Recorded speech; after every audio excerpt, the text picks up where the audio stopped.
二虎之力，终于把这台在地下停车场停放了2年的机车推到了我的车库。这台雅马哈 R1因为停放多年，导致现在无法启动。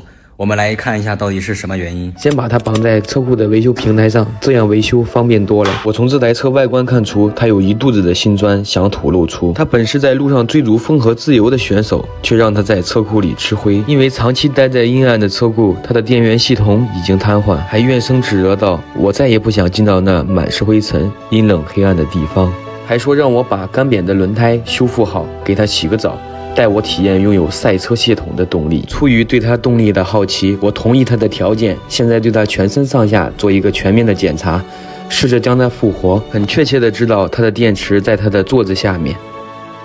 拿开座子之后，就看到它的电池，看样子已经是亏电的状态。我又找来了一块电池，先把电源给它通上去。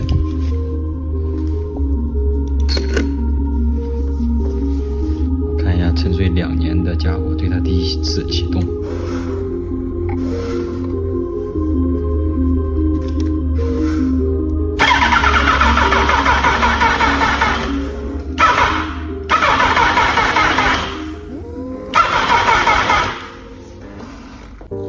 看来这台车没有我想象中的那么简单。通上电之后，启动机由快到慢，我感觉停放多年应该是启动机锈死卡死内部。下一步我得查找一下这个启动机所在的位置。出于对这台车的不了解，我上网查找了这台车的维修手册，上面图纸很清楚地告诉了我所在的位置。看来拆启动机这个玩意儿得需要拆很多东西才行啊。启动机的位置过于狭小，需要把上面的东西全部拆空。现在拆的是油箱插头。我操，油箱这里全部被胶水给封住了，我有种不祥的预感。上任师傅修车绝对是脑袋进水了。接下来我得把启动机拆下看看到底什么情况，请祝我好运。油箱的胶水让我百思不得其解，先放一边，还得看看别的。这是它的空滤，竟然是一个 KN 高流量的，不过上面的灰尘看样子好长时间就没有保养过了，这一次得精心修理一番，让它的动力恢复到标准的状态。继续往下拆，先把空滤壳给它拿掉。每拆一步就伴随着一个惊喜，这个发动机废气管裸露在外，没有插到空滤上，而且曲轴箱的废气管也是裸露在外，这样发动机根本就达不到完全的燃烧。事实证明，脑子里不但有水，而且还填满了浆糊，这让我想起了唐老大的那句话：只要做事一丝不苟，就能与众不同。现在拆卸的是节气门，还有喷油系统。这个装置就是节气门，外观看上去有一层浮灰，它的工作原理就没有化油器的复杂，一会儿简单清洗外观，还有内部的翻板就可以装车。这个就是启动机，现在拆下来仔细看一下什么问题。就是这么一个玩意儿，让我拆了那么多东西，才能把它给拆下来。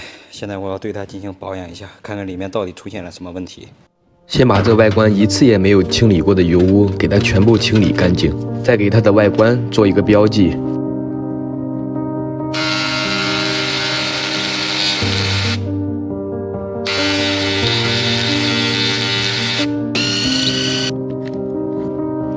拆开之后，很清楚地看到它的底座和转子有很多的杂质，接触不良。下一步给它清洗一下，用400目的砂纸把导电的地方全给它打磨一下，给它润滑的部件重新涂上黄油，按刚才的步骤再重新组装回去。这一番操作，这个启动机会如我所愿的重新的复活。这就是刚才做记号的原因。现在对准给它装回去。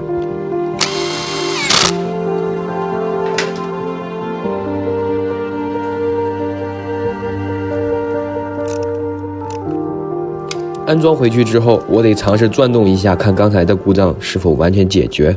启动机已经保养完毕，测试一下是否工作正常。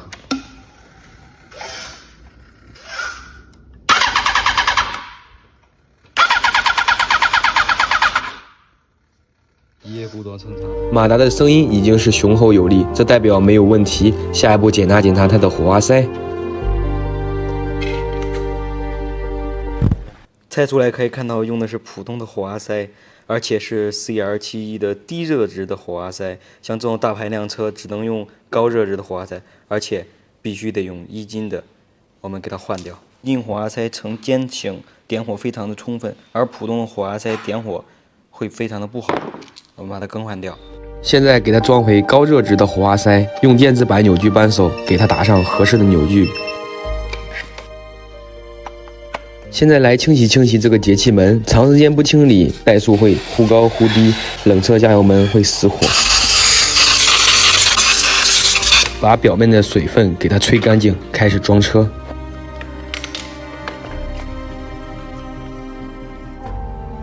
为了油门有更灵敏的油门响应，四缸平衡仪我已经连接完毕。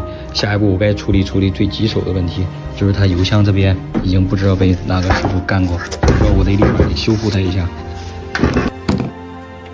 油箱的胶水应该是油泵的密封圈导致的，我们拆下来更换个密封圈即可。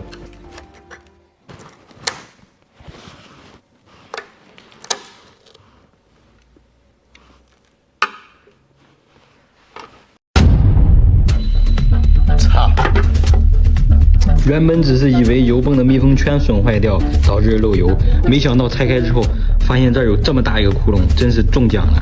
我必须得把这个焊接起来。然后我看到油箱里面多年的锈，说明油箱好多年没有加过油。随后我再把油泵给清洗一下，终于知道它为什么要沾这么多的密封胶。这个故障真的是措手不及，这里一旦漏油，而油箱下面就是温度极高的发动机，说不定还会自燃，这个隐患必须得处理掉。打磨完之后，看见好几个伤口，油箱的修补工作还是一个技术活。为了永久的避免这个隐患，我找到了本地经验颇多的老师傅。只见他用刷子蘸取点神秘药水，涂抹到腐蚀的伤口处，然后开始加热手中的棍子，变成银色液体，补住了漏掉的伤口。这个方法还是很可靠的。油箱是易燃物品，所以不能拿正常的焊接工艺进行修补。这一操作让我恍然大悟，第一遍将小孔堵住了，接下来还得第二遍堵住大了一点的孔。这个第二遍花了2个小时才顺顺利利修补完成。拿回来之后，又将焊接表面打磨平整，之后将油泵装上去，看看平整度怎么样，以免漏油。我又拿出我车库的喷漆枪，将掉漆的地方补下漆，以免下次生锈。终于，这个油箱修复完毕，我们装上车，给它加注98号燃料。现在已经全部整理完毕，看看是否能唤醒它。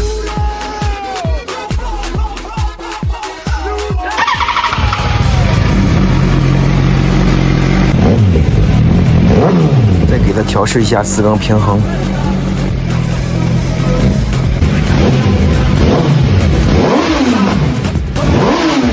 这一刻，我感到非常的激动和自豪，而接下来我就要整备这令人头疼的外观和这繁琐的线路，让它重新年轻到新车的状态。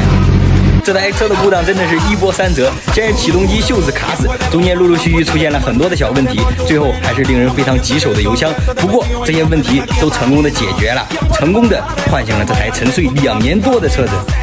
明天就来整整它破烂的外观，让这台废弃2年的机车重新变年轻。